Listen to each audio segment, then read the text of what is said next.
Are you looking for some of the best neutral paint colors for your home from Benjamin Moore?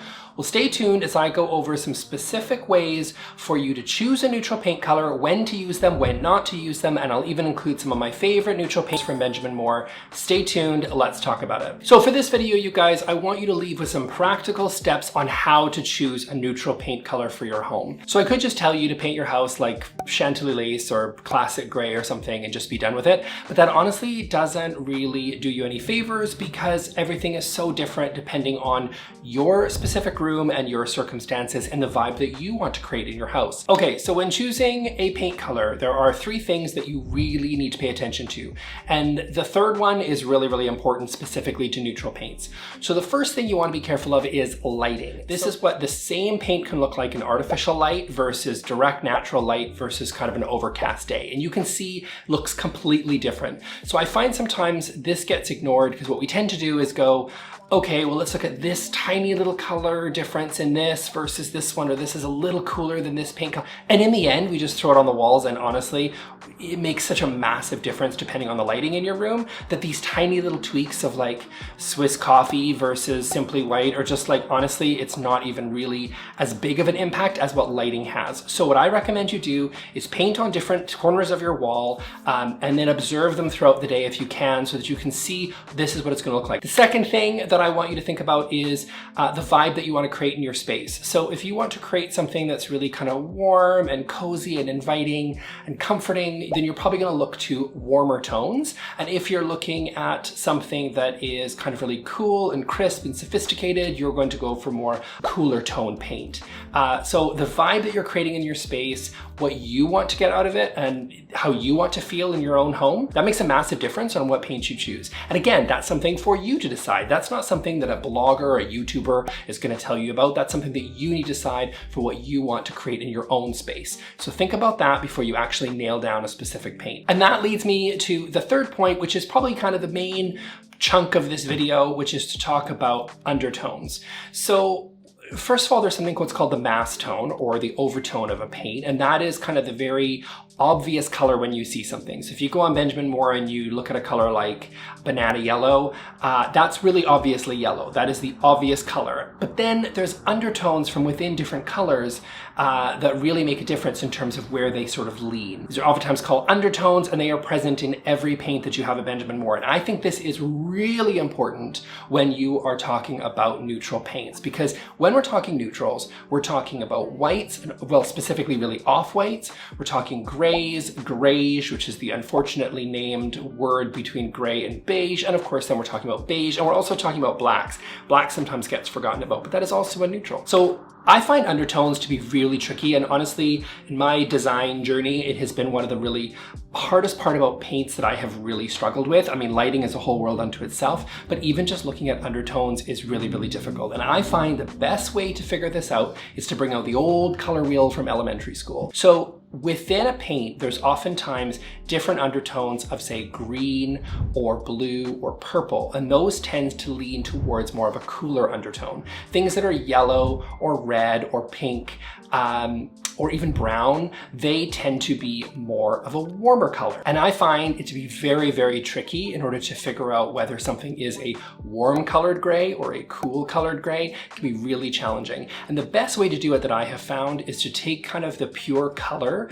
of that particular type. So say take a white piece of paper when comparing white paints, and actually then you can start to see when in its comparison between a white piece of paper, you can sort of start to see which way they lean. So when looking at color, it's always a really good idea to compare one paint color to another, because then you can really start to see the subtle differences in tone. Now this can be really tricky, you guys. I sort of compare it to like going to a wine tasting. Like I've been to so many wineries, and you know, they're like, this has hints of peach and it has like notes of apricot, and in the end you're just like, to me, I'm like, there's red wine, there's white wine, there's good and there's bad. Like that's kind of how I roll. But like there is slight differences within wine, just like there's slight differences in paint. So you really have to take the time and figure out whether it's warm or cool and whether it's going to work with your other elements. Okay, so you're using a piece of white paper or using kind of the true color to determine whether something has warm or cool undertones. And by the way, guys, like when I talk about some of my favorites, I'm going to talk about whether they're warm or cool. Let's start to figure out whether or not they're going to necessarily work in your space. I personally recommend that you want to create more of a cohesive look, more harmony in the space, and in order to do that, I think the best shot that you have is really looking at the different fixed elements, looking at the different pieces that you have in the space, and recognizing, are there warmer elements to it? And if there are, you're going to want the paint to sort of match with the flow and the undertones that are already there in the space. So let's use an example. Let's say you have a kitchen and you have Cambria quartz countertops in like a warm Britannica. And let's also say you have like really light wood cabinet doors. Well, for that, your fixed elements, by fixed elements, I mean things that you're not going to change very often. So that's like your countertops, your cabinets, your backsplash, your flooring, right? If those things tend to be more on the warmer side, so you can see warm Britannica has some, you know, undercurrents of yellow. It's got some little gold flecks in it. It's definitely, well, I mean, it's right there in the name. It's called warm Britannica. You'd be better off using something that has a little bit of a warmer feel to it. So if you wanted to paint it white or a greige, you want to lean more into the warmer side in order for it to look cohesively, so it doesn't clash with your countertops and your other fixed elements. But on the flip side, let's say you've got like kind of really cool, you know, kind of marble and in a backsplash, and you've got, say, like really kind of white, crisp countertops to there, and maybe you've got some blue painted doors in the cabinets. If you're going to go for something like a gray or a white, you're going to go for something that has some cooler undertones in it so that it matches with the rest of your space. So again, we're really trying to create that cohesive space. We're trying to take into account, you know, the vibe that we want to create, but we want to take into account all these different elements so that they're working together and they're not clashing. Okay, now let's get to some of my recommendations, and I'm going to talk about where they're warm and cool and what their different undertones are. Now, this is all a little bit subjective. I mean, there are things that Benjamin Moore says on their website, and there's things that, you know, people tend to kind of believe about specific colors, but this is also to my eye, so you might see things a little bit differently, just kind of a word of warning. Okay, so first let's talk about whites. Again, I have a video that I'll link at the end of this, so I don't want to spend too much time on whites. I would say that if you're looking for something that's very neutral, a really awesome one is Chantilly lace. It's very popular. A lot of people love it, and for good reason. It doesn't really lean more towards either. It's the closest thing that Benjamin has for a true neutral white. So if you want that light white crisp look, that's a really great option. It's the brightest paint that that Benjamin Moore offers. So if that's kind of the look that you're going for, Chantilly lace is a great option. Simply white is another light crisp option, but just a little bit warmer than Chantilly lace. It's my personal favorite. I love Simply White. I recommend it all the time.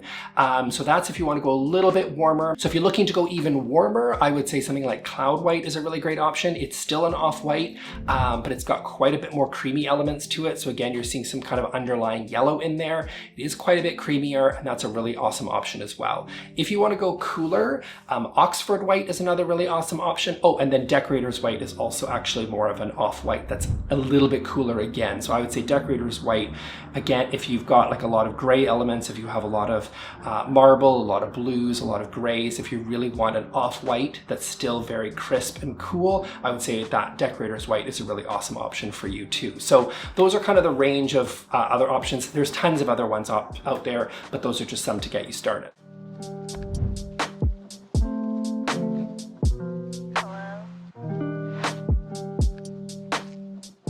Okay, now let's talk about gray. Gray has been really kind of trendy for a long time. I feel like, you know, beige used to be kind of the neutral of choice, and then now gray is sort of the neutral of choice. A lot of people really love gray. So these colors are going to be, again, a little bit more into the gray side, but again, even gray can be warmer or cooler. So the first one I want to talk about is Metropolitan. I love this color.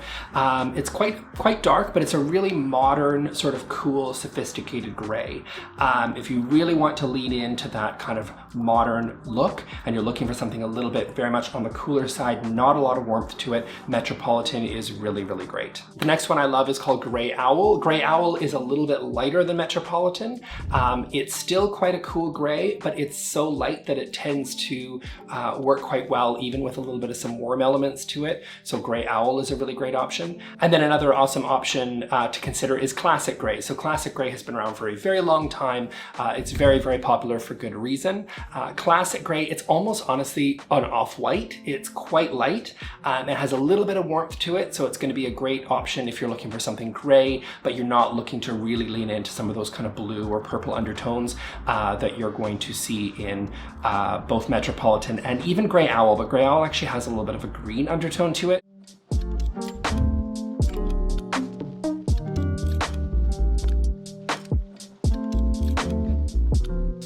Okay, now let's go into kind of the beige greige category. So greige is, again, that mix of gray and beige. First one I want to talk about is Balboa Mist. Balboa Mist is quite light. It's got that little bit of warmth to it. It's light enough that it can be like a main color, and you can put it confidently, I think, through your whole house. So it's quite a good like mainstay color that you can use.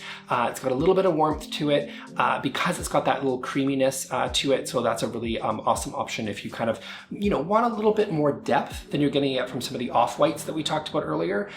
So you want that little bit of depth, but you don't necessarily want to go cool. You want to go a little bit warmer than, say, if you were to go with some of those grays that I mentioned earlier. The next one is Edgecomb Gray. Edgecomb Gray is very popular.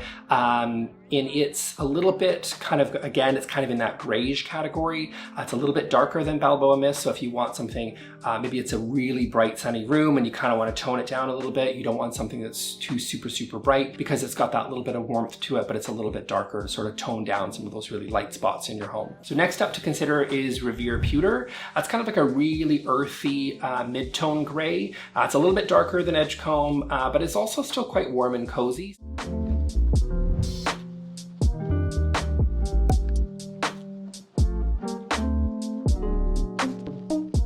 Okay, and then also don't forget about black. I think people always forget about black because they're a little bit scared of black, which totally makes sense. There's a couple of blacks I want to point out though, because I think black is a really kind of underappreciated neutral because it's so awesome at just creating kind of a lot of drama in a space, and that's why I think, black is sometimes overlooked. No risk, no reward, right? So if you really want to go for that contrast, you really want to go for something super sleek and cool, then consider adding some black paint, especially if you're doing something with an accent. And the two I want to talk about, number one is wrought iron. Wrought iron is more of a charcoal, but it's got like a little bit of some brown undertones to it. So it's actually, yes, even for a black, it's considered, I think, a little bit warm. And it's kind of, again, leans really into that charcoal vibe. So I think that's a really great color to maybe consider. And then the other one from Benjamin Moore that I really like is called Onyx. Onyx really leans into being a black. It's much closer to a true black than wrought iron.